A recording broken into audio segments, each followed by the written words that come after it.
Hello everyone, welcome to my video. उम्मीद करता हूँ कि आप सब लोग अच्छे होंगे। आज मैं इस यूट्यूब वीडियो के ज़रिए से मैं ऑन कैंपस के हार्श रियलिटी के बारे में मैं बताना चाहूँगा। और ये वीडियो उन लोगों के लिए है जो लोग अभी ऑन कैंपस प्लेसमेंट्स के लिए प्रिपरेशन कर रहे हैं और वो लोग अभी ऑन कैंपस प्लेसमेंट्स दे रहे हैं या देने वाले हैं। मेरा पहले मैं बता देता हूँ कि मेरा मोटिव इस वीडियो के थ्रू ऑन कैंपस प्लेसमेंट्स में जगह बनाने से को लेकर डिस्करेज करना नहीं है और ना ही किसी को डिमोटिवेट करना है। पर मैं ये वीडियो इसलिए बना रहा हूँ जिससे कि आप लोगों को भी समझना आप लोगों को भी समझ में आ जाए कि हार्श क्या क्या हार्श रियलिटी है ऑन कैंपस प्लेसेस पाने के पीछे, और मैं इसे वाकिफ कराना चाहता हूँ। जस्ट इन्फॉर्मेशन पे वीडियो, एक तरह से इन्फॉर्मेशन वीडियो कंसिडर कर लो। और ऐसे कई हार्श चीज़, ऐसे कोई नेगेटिव बातें भी हैं ऑन कैंपस प्लेसमेंट्स के बारे में जिसके बारे में आप सबको पता होना ज़रूरी है। सो बिना टाइम वेस्ट किए लेट्स स्टार्ट द वीडियो। पहली बात यह है कि अक्सर ये टीयर टू और टीयर थ्री इंस्टीट्यूट्स में ऐसा होता है कि वो कम जैसे कि वही यूनिवर्सिटीज़ या वही कॉलेजेस अपनी झूठी मार्केटिंग के बलबूते स्टूडेंट्स को अट्रैक्ट करती है और इसके लिए तरह तरह के ऐसे चीज़ें क्लेम करते हैं जो कि सही मायने में ऐसा होती ही ना।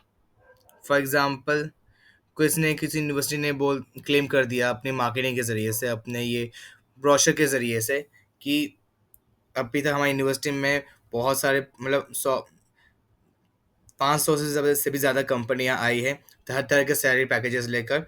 और हमारी यूनिवर्सिटी में मतलब हमारी इंस्टीट्यूट में अब तक का ये रिकॉर्ड भी रहा है 100% प्लेसमेंट्स का। और ये भी दावा करते हैं कि ये इंस्टीट्यूट पूरे रीजन की या पूरे एरिया की इकलौते ऐसे इंस्टीट्यूट है जिसको सबको जिसने सभी स्टूडेंट्स को प्लेसमेंट दिलाई है। 100% प्लेसमेंट रिकॉर्ड मेंटेन हुआ है पिछले पिछले कई सालों से।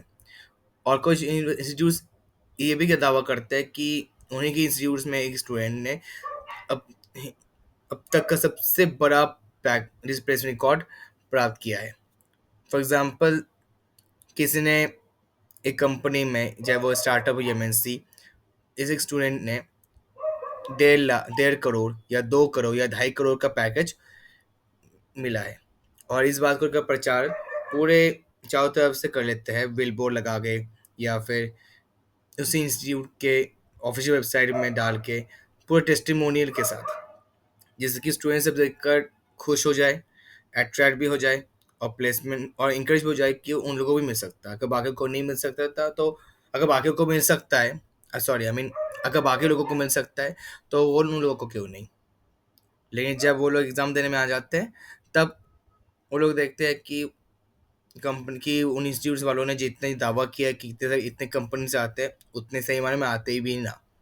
फॉर एग्जांपल अगर कोई इंस्टीट्यूट दावा करता है कि हर साल इतने कंपनी से आते हैं, 100 150 कंपनी आती है, तो फिर सही मायने में बस हर 20 25 30 कंपनियां ही आती है। सही मायने में अगर बोली जाए तो बाकी कंपनीज तो कभी आती ही नहीं बच्चों को रिक्रूट कराने के लिए। और अगर कराने आती भी है तो कभी एग्जाम लेने आती ही नहीं। बाय द वे, इसका ये सेकंड पार्ट भी है, इसका एक सेकंड पॉइंट भी है जो मैं आगे जाके डिस्कस करूंगा, जो इनफैक्ट मैं अभी डिस्कस करने जा रहा हूँ। ये एक फर्स्ट पॉइंट। सेकंड पॉइंट ये है कि ऐसे कई बार होता है, स्पेशली ये छोटे मोटे स्टार्टअप्स और मीडियम साइज कंपनीज में सब कई बार होता है कि कंपनियां बच्चों की वो कंपनी आती है बच्चों को रिक्रूट कराने के लिए, फॉर्म फिलअप भी करवाती है, फॉर्म फिलअप भी करती है with in the given stipulated time frame. लेकिन वो कंपनियां कभी एग्ज़ाम लेने आती ही नहीं। और अगर आती भी है तो वो भी एक फिक्स डेट के साथ, तो फॉर बाद में फॉर सम रीज़न वो एग्ज़ाम वो कम आई मीन वो कंपनी वाले वो एग्ज़ाम कंडक्ट करते ही नहीं। एंड एज अ रिजल्ट कभी करते ही नहीं वो एग्ज़ाम, और करते ही नहीं बल्कि वो फॉर सम रीज़न पोस्टपोन कर देते हैं, for some x y z reason. And as a result पता ही नहीं चलता कि ये कंपनी वाले कब एग्ज़ाम लेंगे कि नहीं।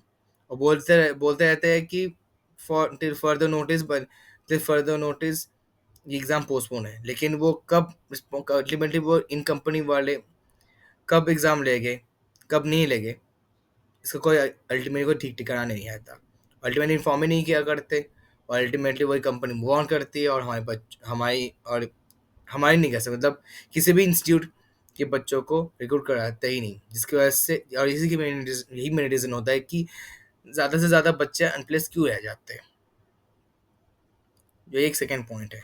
थर्ड पॉइंट ये है कि अगर एग्ज़ाम कंडक्ट कर भी लिए, अगर एग्ज़ाम कंडक्ट कर भी लेते हैं, तो फिर से कई बार होता भी है कि जिन बच्चों का सिलेक्शन हुआ है फर्दर राउंड्स के लिए, उन्हीं की साइड से ईमेल आ जाता है, बाकियों की साइड से मेल आते ही नहीं। और कई लोग, हम इनिशियली मान लेते हैं कि टाइम लगा रहे होगे, इवेलुएट कर रहे होगे, टाइम लगा रहे होगे, जबकि इसका रिजल्ट कब का रिलीज हो भी चुकी है।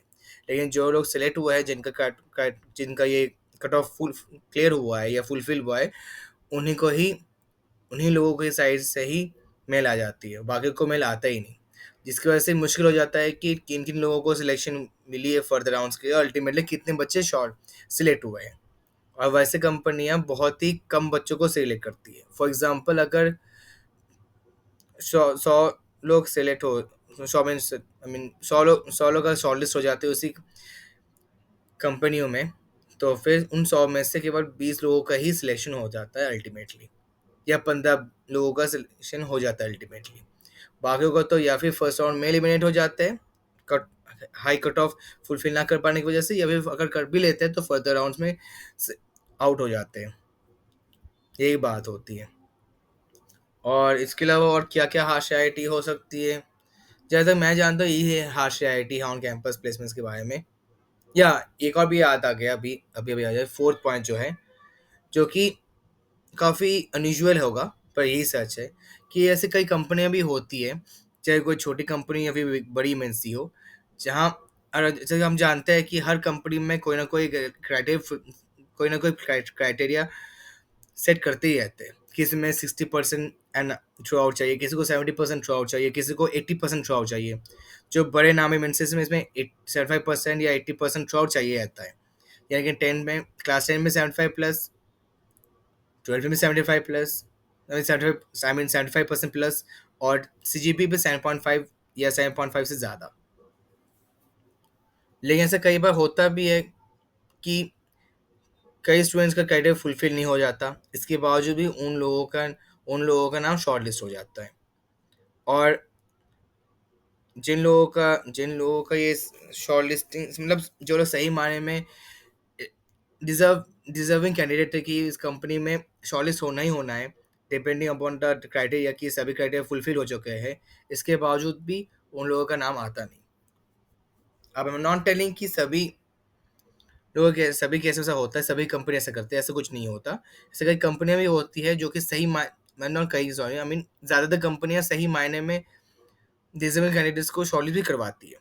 पर अवसर से कई छोटी मोटी कंपनियां भी होती है, वंस अगेन ऐसे छोटे मोटे कंपनियां होती है, स्पेशल स्टार्टअप्स और मीडियम साइज कंपनीज में, जहां जो जिन लोगों ने जिन्होंने एक दो क्राइटेरिया फुलफिल नहीं कर पाए, और उसी उसी एक दो क्राइटेरिया के फुलफिल ना कर पाने के बावजूद भी उन लोगों को शॉर्टलिस्ट कराया जाता है। और जो लोग हर क्राइटेरिया फुलफिल हो जाता है, इनमें से कई लोगों का तो होता ही नहीं है शॉर्ट लिस्टिंग, ये भी मैंने देखा है। और जिसकी वजह से कई चांसेस भी होता है कि जो लोग सही मायने में डिजर्विंग भी नहीं है, जो लोग सही मायने में कुछ नहीं जानते, कोडिंग का सी भी नहीं पता, एकदम नल्ले लोग हैं, उन लोगों का सिलेक्शन हो जाता है सुनो और लेटर, जबकि जो डिजर्विंग कैंडिडेट्स हैं उन लोगों को नहीं मिलता। ये है जो 4 हार्श रियलिटीज़ जो मैं बता रहा हूँ। लेकिन अगेन, ये पहले से, जैसे मैं पहले ही बताया, मैं फिर से बता रहा हूँ कि ये मोटिव दूसरों को डिमोटिवेट करना नहीं है, ऑन कैंपस से दूर कराना नहीं है, बल्कि हार्श रियलिटी के बारे में बताना है। मतलब बात यह है कि उद्देश्य बस सीधी सी है कि ये सब हार्श रियलिटी बताकर मैं ये जानकारी देना चाहता हूँ कि ऑन कैंपस में जगह बनाना मतलब कुछ हद तक मुश्किल भी हो सकती है, कुछ हद तक वो तो डिस्क्रिमिनेटरी भी हो सकता है, कुछ हद तक इनजस्टिस भी हो सकती है, लेकिन अल्टीमेटली सिलेक्शन हो जानी है। ऑन कैंपस में एटलीस्ट गारंटी रहता है कि यस, अगर इस कंपनी में अगर जगह नहीं मिल पाई तो कोई बात नहीं, दूसरी कंपनी में मिल जाएगी। स्पेशली मास रिक्रूटिंग एमएनसीज और स्टार्टअप्स में जगह मिलना ही मिलना है। पर इसके लिए तब भी अब अच्छा परफॉर्म करना पड़ेगा anyways, because at the end of the day आपकी प्रोफाइल, आपकी स्किल्स और आपकी नॉलेज मायने रखता है। इससे कोई फ़र्क नहीं पड़ता कि आप कि अगर इससे कोई फ़र्क नहीं पड़ता कि आप कितना हद तक एलिजिबल हो, आपके एलिजिबिलिटी क्राइटेरिया की कितने सारे पॉइंट्स कितने सारे पॉइंट्स फुलफिल हो चुके हैं, ये मायने नहीं रखती। मायने ये रखते हैं कि आप कितने हद तक स्किलफुल हो, कितना हद तक नॉलेजेबल हो, कितना हद तक आपको कोडिंग स्किल्स, आपके पास कोडिंग स्किल्स कितना हद तक स्ट्रॉन्ग है, ये सब मायने रखती है। अगर आपकी कोडिंग स्किल्स स्ट्रॉन्ग हो और आपकी टेक्निकल नॉलेज बहुत अच्छी हो और आपकी प्रोफाइल स्ट्रॉन्ग हो, तो फिर कोई भी कंपनी आपको रिक्रूट करने से झिझकेगी नहीं। लेकिन ऑफ कैंप और इससे ऐसा इस सब के चलते कई स्टूडेंट्स ऑफ कैंपस की तरफ भी देखते हैं। ऑफ कैंपस ये सोचकर कि ऑफ कैंपस ऑन कैंपस में ना सही तो कम से कम ऑफ कैंपस में जगह मिल ही जाएगी। लेकिन ऑफ कैंपस पे एक जो भी एक हार्श आईआईटी है, जो एक और हार्श आईआईटी है इसके पीछे, जो कि मैं शॉर्ट में बता देता हूँ, मतलब डिटेल में बताऊंगा नहीं, कि कई बार ऐसा होता है कि ऑफ कैंपस प्लेसमेंट्स में फ्रेशर से ज़्यादा रिक्रूटमेंट वालों को रिक्रूटमेंट क्या बोल रहा हूँ, एक्सपीरियंस वालों को ही ज़्यादा प्रायोरिटी दी जाती है, ज़्यादा इंपॉर्टेंस दी जाती है। ऐसे कई कंपनीज भी है जहाँ जहाँ ऐसे ऐसे जॉब प्रोफाइल डालते हैं कि फ्रेशर्स और एक्सपीरियंस दोनों ही एलिजिबल है। लेकिन जब एप्लीकेशन अप्लाई करने के बाद आ जाती है, रेज्यूमे शॉर्टलिस्टिंग की बात आ जाती है, तब अल्टीमेटली अपर हैंड किसको मिलता है?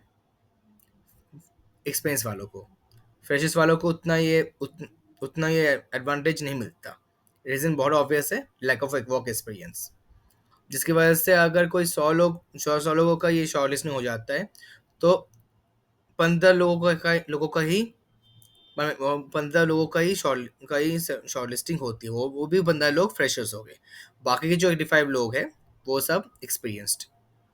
सो इतना ज़रूर बोलना चाहूँगा कि हार मानने का नहीं, मेहनत करने का, प्रोफाइल स्ट्रॉन्ग करने का, कोडिंग स्किल्स इंप्रूव करने का और टेक्निकल नॉलेज बढ़ाने का।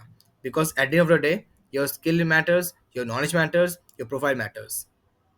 और भले ही इसमें टाइम लग जाता है, आई एम नॉट टेलिंग कि ऑन कैंपस जल्दी से मिल जाएगी। दोनों केसेस में टाइम लगना ही है।